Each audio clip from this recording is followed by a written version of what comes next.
This is the flap copy of a murder mystery novel. This is the author, Virginia Rich, hardcover. I tell more about the acquisition of this book in my review, and I'll put this back together and then read a little bit from the first chapter and get it pulled back together.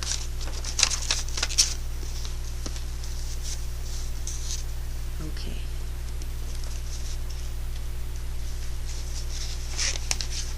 The Cooking School Murders.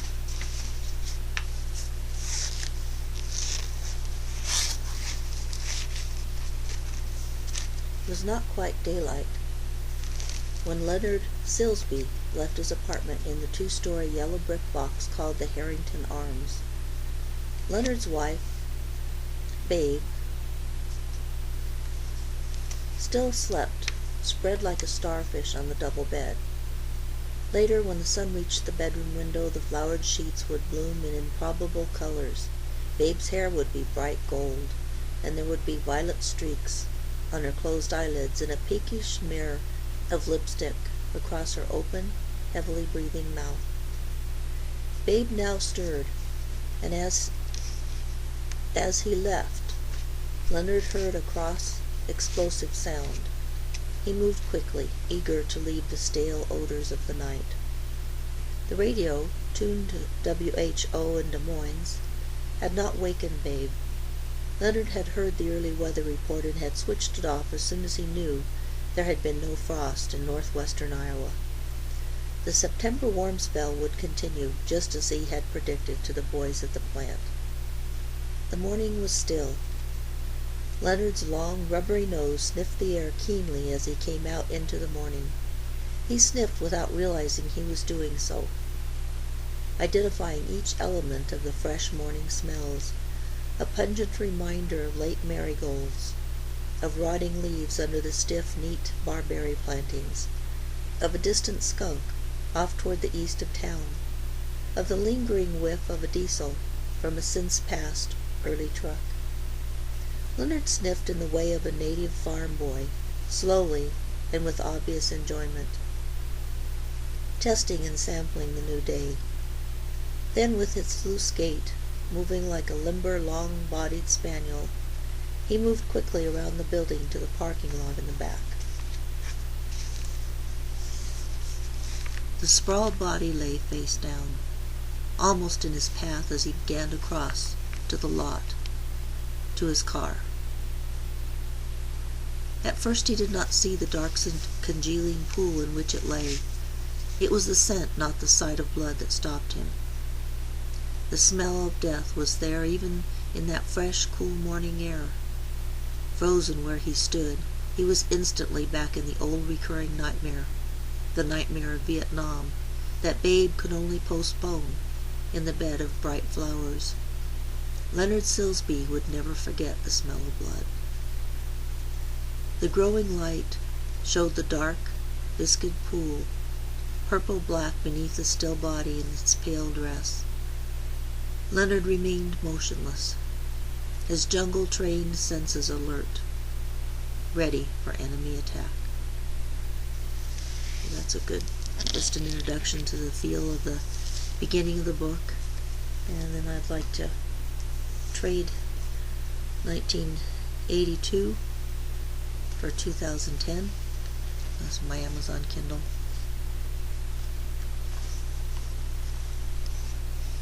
There's the screensaver.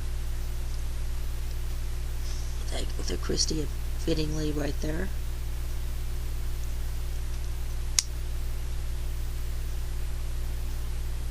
And here we have the page that I'll begin reading on the review. I'll take it out of its cover because that's where I usually read. Okay, here we go. I gingerly and respectfully opened the first page of the Cooking School Murders and began reading. The text gave an unmistakable feel of an offering from that collection of long past mystery writers, who were luxuriously literate, who were aged, with wisdom, bearing, and literary grace, who were settled into personal and professional lives of complex cultural connections and a natural yet almost sometimes sometimes compassionate, awareness of the human condition. That type of author possessed a desire which was palpable, which would resonate in almost painful beauty through the opening salvos of a novel. It was a desire to say something, to say it with ultimate precision and clear yet low-profile voice. This type of genuine author ambience can be felt by any serious reader, but is not easily pinned down. To come close to a pinning ability, a reader may need a novelist's personality and the heaven-hell ride of having finished one fictional saga himself. In other words, don't expect the first chapter of the cooking school murders to provide a heated rush into a shocking murder. Expect a cool, almost chilling, a methodical, almost sensually slow, succinct description of a characterless character, finding a dead, throat-sliced body in the parking lot of a slightly downscale apartment complex. Expect a briefer description of a couple other dead bodies in other locations, and a subsequent listing of suspects and clues, enriched with mistakable red herrings. Expect immediate, yet quiet insights into an amateur sleuth who is an equally enhanced character as Miss Marple, yet endearingly not precisely as rich with instinct and observation as that timeless fictional woman. See my endless mania on that lovely elderly ladies series. Miss Marple had not been anticipated by Mrs. Christie to be an ongoing sleuth paralleling Poirot. Remember, that was a series basing from the 1930s, written by a British dame. You might expect a more simply sophisticated version of Mrs. Polifax, a version of that feisty, restless, elderly spy, a version which is contented to settle into her last chapters of life by leisurely honing the luxury of cooking, of nurturing the body and soul, by being comfortably in and seeing the significance of the basic life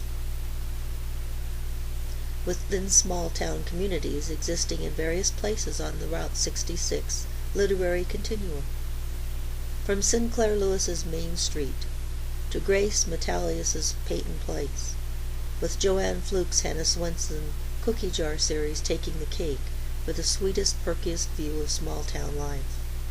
Chocolate chip cookie murder, first in the series.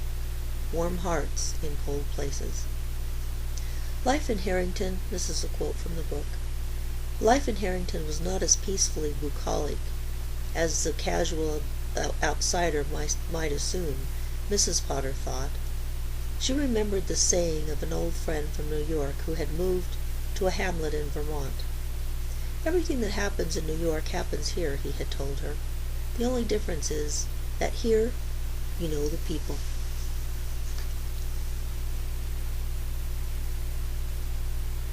Here you know the people.